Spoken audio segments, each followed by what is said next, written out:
Bom dia, boa tarde, boa noite. Olá, mais um dia aqui em Sarajevo. Mais um vídeo aqui da Bósnia. E ao fundo, mais um cemitério. Tá vindo o carro aqui. A gente vai passar hoje um pouco uma história resumida aí, né? A gente falou bastante da guerra, mas a gente não deu uma história resumida do que aconteceu aqui de Sarajevo relacionado com guerras e Sarajevo, Bósnia de maneira geral e a antiga Iugoslávia inclusive. Então a gente vai falar um pouco disso hoje. Estamos indo em direção a um cemitério que é um cemitério memorial, cemitério Kovačić. Acho que é Kovačić. Kovačić. E é isso. Nas ladeiras de Istambul.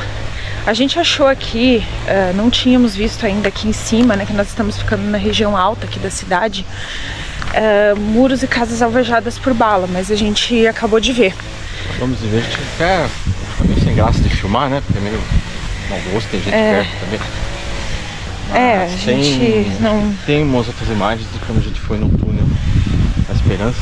E gente, a gente tá andando aqui faz uns 5 minutos, só cemitério, só cemitério. Claro que nem todos são, né, por causa da guerra. Vítimas da guerra, não, mas 2011, já tem bem depois, né? Sim, mas tem muito. Por quê? Porque as pessoas enterravam seus mortos no quintal de casa. Não tinha mais espaço, não tinha onde, não tinha recurso, não tinha estrutura, não tinha nada. E as pessoas enterravam seus mortos no quintal de casa. Bom, aqui a região, como a Europa inteira praticamente, né? Infelizmente, é uma região marcada aí por guerras e brigas e conquistas e muita morte, né, devido à guerra. A Primeira Guerra Mundial teve o estopim aqui em Sarajevo, com a morte do Grande-Duque Ferdinando, que era o herdeiro do Império Austro-Húngaro. Então aí foi o estopim, né? Na verdade já estava muita coisa acontecendo, então ali foi a desculpa que deram para acontecer, Primeira Guerra. A cidade de Sarajevo também sofreu bastante com a Segunda Guerra Mundial, também, os nazistas também chegaram aqui. E após isso foi formado o Reino da Iugoslávia e depois a República Socialista da Iugoslávia, né? Então era uma sociedade socialista que não era alinhada à União Soviética. Então eles tinham umas diferenças, inclusive eles tinham propriedade privada. E segundo o que lemos, era o quarto maior exército da Europa. E tinha uma educação gratuita e uma saúde muito avançada. Então essas são algumas características da sociedade. Algumas características positivas, né? Mas não ela, deixava como ela era... de ser uma ditadura. Então, a ex-Yugoslávia era formada por uns 8 países, que são todos independentes hoje. Eslovênia, Croácia, Sérvia era o principal. Aqui a Bósnia, né? E mais alguns. Macedônia, que virou Macedônia do Norte. O que aconteceu? Com o fim da União Soviética, né, e o fim do comunismo como um todo, e com o nacionalismo retornando forte na Europa, os países começaram a querer ficar independentes, né? Então teve a Romênia, acabou o comunismo, a União Soviética nesse período estava se dissolvendo, acabou ali a Alemanha Oriental, e também chegou na Iugoslávia esse sentimento. Esse sentimento começou, né, com o fim da Segunda Guerra, né? Claro que levou bastante tempo, tanto que nações ficaram aí independentes, né? A gente já viu, por exemplo, a história da Romênia, inclusive vai lá nos nossos vídeos da Romênia, então super legal. Mas a Romênia, por exemplo, ficou ali até 1989, né? Mas esse sentimento iniciou aí com o final da Segunda Guerra Mundial. Aí teve a divisão do mundo, né, entre os comunistas e capitalistas, mas ali por 1991, 1992, a Eslovênia resolveu pedir a independência da Iugoslávia, e a Croácia também. E como a Sérvia era o principal país da Iugoslávia, a capital, Belgrado, e também acabava centralizando as questões de governo, acabaram obviamente não gostando. A Bósnia, no caso, havia aí um complô, digamos assim, entre a Croácia e a Sérvia para poder dividir o país. E isso deu muito problema, né? Por que a Bósnia sofreu mais que os outros países nessa independência da Iugoslávia? A Bósnia teve plebiscito também em 92, acabou ganhando a separação. Tinham muitos de etnia sérvia aqui no país, e a Bósnia tem uma posição estratégica militarmente e muitos recursos naturais. Então ela seria dividida entre Croácia e Sérvia, e a Bósnia aqui ela servia mais como para ajudar economicamente a Sérvia. Então aí realmente a Sérvia não gostou, não queria perder o território. E porque também, né, olha a parede ali, desculpa, filma. Aqui em cima, não sei se dá pra ver os buracos de bala ali.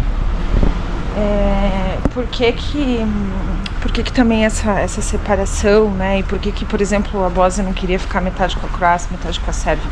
Porque os povos não se identificavam, né? Aqui, inclusive, a gente tem uma maioria que é muçulmana, né? Então, os povos não se identificavam nem com os sérvios, nem com os croatas, né? Então, eles queriam, de fato, a independência aqui do país, né? O que aconteceu? Aí a gente começa na história de um dos massacres mais, o crime contra um dos maiores crimes contra a humanidade que já existiu, né? É claro que nenhuma história tem só um lado, nada é completamente preto ou completamente branco, mas neste caso especificamente, gente, é um pouco complicado você tentar entender de alguma maneira o lado aí da Iugoslávia, né, da antiga Iugoslávia, o lado dos sérvios hoje, porque não tem muita explicação para isso, né? Pura e simplesmente aí uma gana, uma luta por poder e território, né? Então não tem muito o que tentar entender, né? É a mesma coisa que você tentar entender o lado, né, alemão, né? Que eu não vou falar o nome aqui da palavra, da Segunda Guerra Mundial.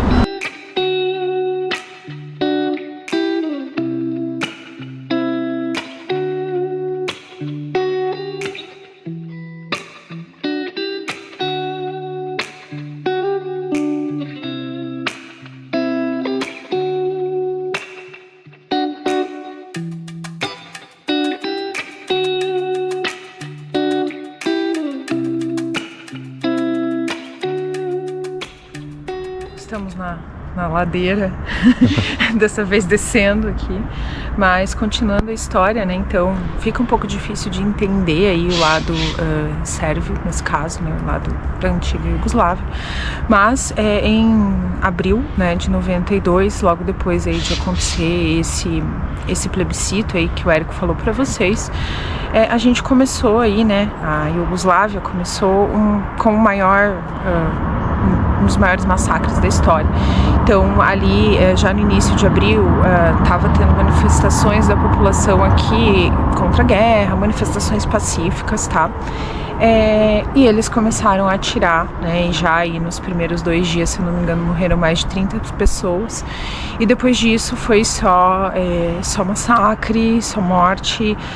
O cerco aí, a cidade de Sarajevo, né? A gente foi, inclusive, no Museu do Cerco, durou aí 4 anos, né? Quase mais forte aí durante 3 anos e pouco, né? Mas durou 4 anos e de 92 a 96 eles ficaram aí num estado de emergência mesmo, fechados, completamente fechado, a cidade era completamente fechada. Vocês vão ver aí nos vídeos, né, que nós fizemos, nas imagens. A gente foi em 3 museus aqui que mostram aí a história.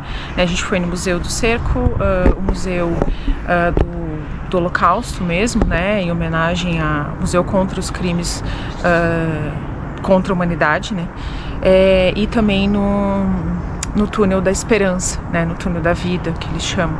Então, foi bem difícil. Eu vou daqui a pouco passar alguns números para vocês.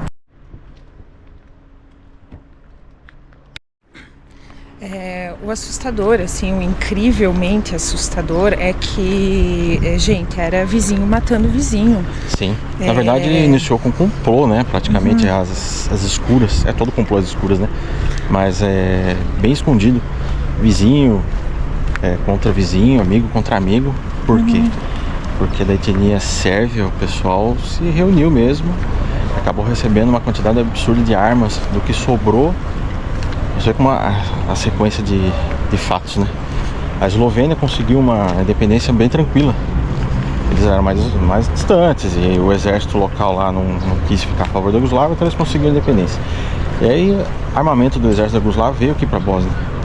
E ao invés de retornar para Belgrado ou qualquer outro lugar, ele ficou aqui e foi distribuído nas mãos dos... Peraí, não dá pra falar muito perto das pessoas que não sei se é bom não. Porque a palavra dá pra entender. Então, retornando aqui, não tem mais ninguém perto. Foi distribuído para os civis sérvios. E as pessoas aderiram à ideia. Começaram a se revoltar, assim, se armar e ficar com aquilo ali em casa para quando chegasse a hora matar o vizinho. Sequestrar o vizinho. Criar campos de refugiados, campos de concentração. E os campos de concentração, a gente viu nas histórias ali, né? Porque os museus eles contam as histórias de cada família, as histórias pessoais. Por isso que eles são incrivelmente completos e densos, né? E chocantes. Mas a gente viu ali histórias de gente que frequentava academia. Gente, 92, né? 94. 95 até 96. O Érico já era adolescente, eu já era uma criança, né? Então, assim, é uma história recente, muito recente. Então era gente que frequentava a mesma academia, né? Que ria junto, que cresceu junto, né? Que conviveu, que se criou junto. E de repente virou inimigo. De repente virou inimigo mortal por aceitou nada. Uma ideologia extrema e que estavam sendo prejudicados e tudo mais. Enfim, a questão muito forte da região aqui é questão histórica, né? Tipo, já teve o reino da Sérvia, então os sérvios se consideram uma grande potência militar. Então, o orgulho nacionalista misturado com ideologia e perseguição religiosa faz assim absurdos na história da humanidade. Na Europa é marcada por isso, né? Sim. Quase todos os países. Mas é surreal, assim, surreal, gente. É incrível mesmo. Passar no exército, vamos desligar. E é por isso hoje que Sarajevo, né, é a cidade dos cemitérios. Porque, como eu falei pra vocês, o pessoal começou a enterrar, né, os familiares, os mortos no quintal, porque na época, até não ter o túnel, foi feito um cerco de fato na cidade, gente. Ninguém saía, ninguém entrava. Eles não tinham energia elétrica, não tinham aquecimento, não tinham gás, não tinham nada, nem mantimento chegava na cidade. Passaram por um período aí de muita fome, muita miséria, uma escassez absurda de recursos, de todos que vocês puderem imaginar, e isso aconteceu do dia pra noite, né? Do nada, do dia pra noite. Então pensa, você tem aí, né, sua casa com a sua energia elétrica, com tudo que você precisa de maneira confortável para viver, e no dia seguinte você acorda sem nada e você não tem previsão de quando isso vai voltar, né? De quando isso vai se normalizar. Para piorar, com um cerco que dava 60 quilômetros ao redor da cidade, com franco-atiradores em tudo quanto é canto da cidade. Então, se você saísse para pegar água suja do rio, que era a única água para beber, você podia estar arriscado a levar um tiro, porque é o que aconteceu, muita gente morreu dessa forma, né? Mais de 5 mil pessoas morreram devido a franco-atiradores, né? Isso. E eles atingiram, né, com bombas, né, com mísseis. A cidade foi extremamente bombardeada, mas os primeiros prédios que foram atingidos, os primeiros locais, foram os locais de recursos mesmo, né? As emissoras de TV, de rádio, hospital, né? Eles bombardearam esses lugares estrategicamente, né? Companhia de gás, água, energia, inclusive hospital, maternidade, né? Então a gente tem uma taxa de recém-nascidos também mortos aí nessa guerra.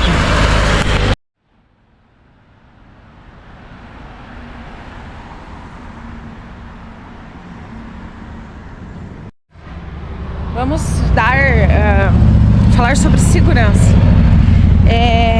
Sarajevo, como até o Érico já falou, né? Sarajevo, não, desculpa, Bósnia, está na 80ª posição no ranking de IDH. Isso são 9 posições à frente do Brasil. Então, daqui dos países que a gente está visitando, é o país mais próximo, né? Nesse sentido que a gente está indo. Porém, é claro que eles pedem para tomar cuidado com batedores de carteira, né, e etc.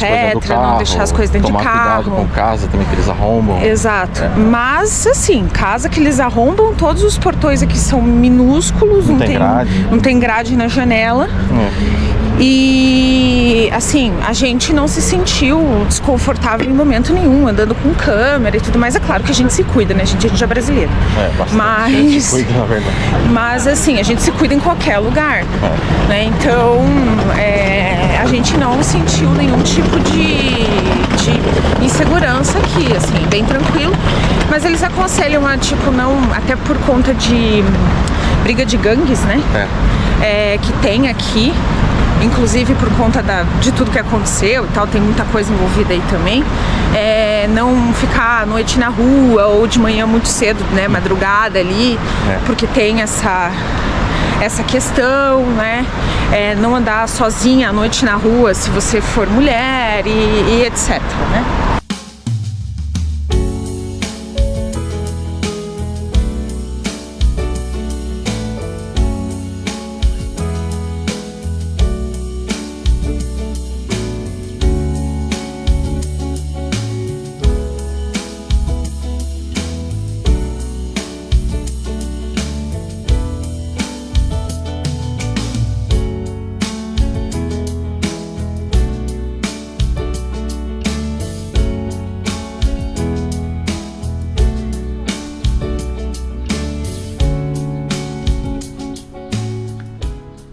Aqui no cemitério Memorial Kovács, a gente vai terminar aí a história da guerra, né? A história da guerra da Iugoslávia.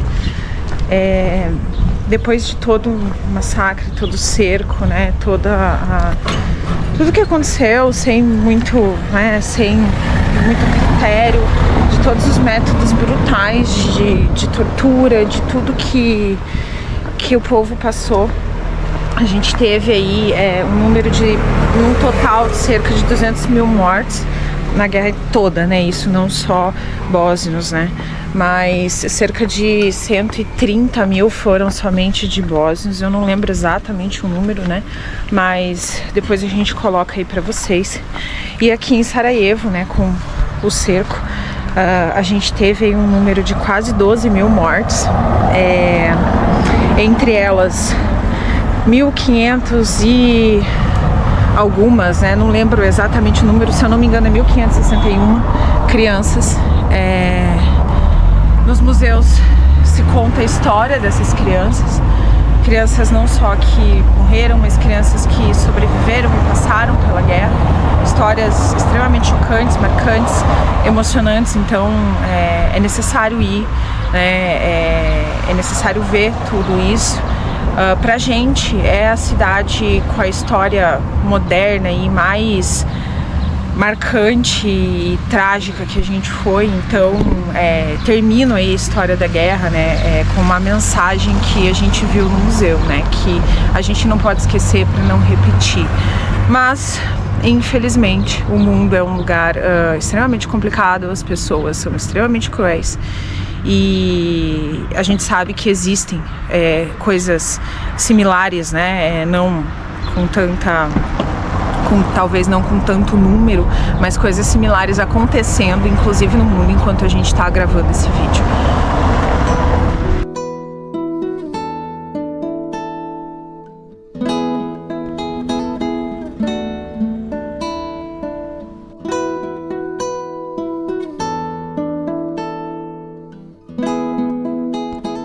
Que fica aqui cuidando do cemitério deu uma explicação interessante para nós, que todos os enterrados aqui são relacionados à guerra.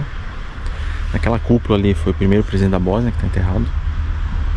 E aqui é uma mistura de muçulmanos, com sérvios, croatas e muitas famílias que eram formadas aí por uma miscigenação. Um dos pais era muçulmano, os outros aí eram descendentes de croatas, ou sérvios mesmo. Mesmo povo, né, na verdade. Um detalhe que é bastante importante, porque que teve a guerra também, a perseguição religiosa, como citado o reino da Sérvia, a Sérvia perdeu esses territórios para os turcos otomanos, né? Então a região que mais tem descendência aí de turco é aqui na Bósnia. E a raiva histórica dos sérvios, principalmente, e querendo se vingar de coisas que aconteceram séculos antes, através de torturas durante a guerra, foi algo realmente muito marcante. E hoje a Bósnia tem um símbolo do seu exército que a gente aprendeu aqui agora, que é uma flor turca, é um símbolo que eles continuam utilizando no seu exército. É um memorial muito impactante. E pra mim, eu acho que pra Fábio também é tão impactante quanto o memorial de Arlington, né, que tem lá em Washington. O cemitério de Arlington.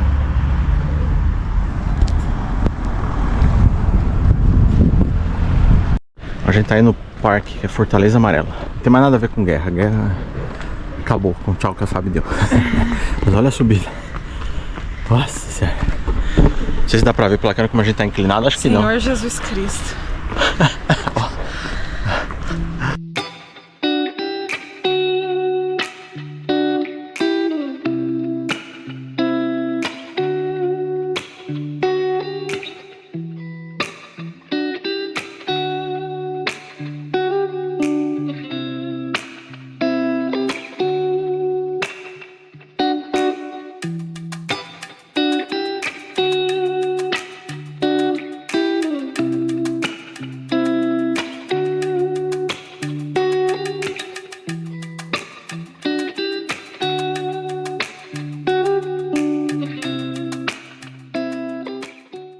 O que nós temos agora é o tradicional café bósnio.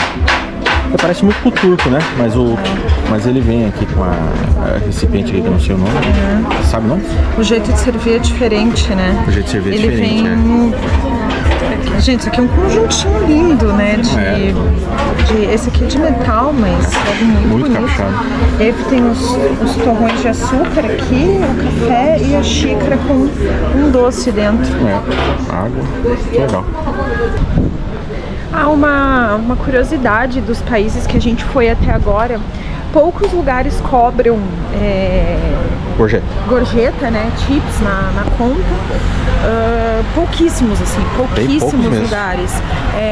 E não é tradição, assim, você deixar. A gente deixa em alguns lugares porque, né, a gente quer realmente, a pessoa atendeu muito bem e tal, mas não é tradição, assim, não vem nada mais na conta, né? Tudo super tranquilo, assim. A gente não teve nenhum problema, assim, com isso em todas as nossas andanças aí. Onde vem a mais na conta é na Romênia, né? A Romênia sim tem. Não, a Romênia tem, mas é opcional, né? Sim, é opcional. É opcional, eles sugerem, Romênia, né? Vem na conta. O restante não vem, não.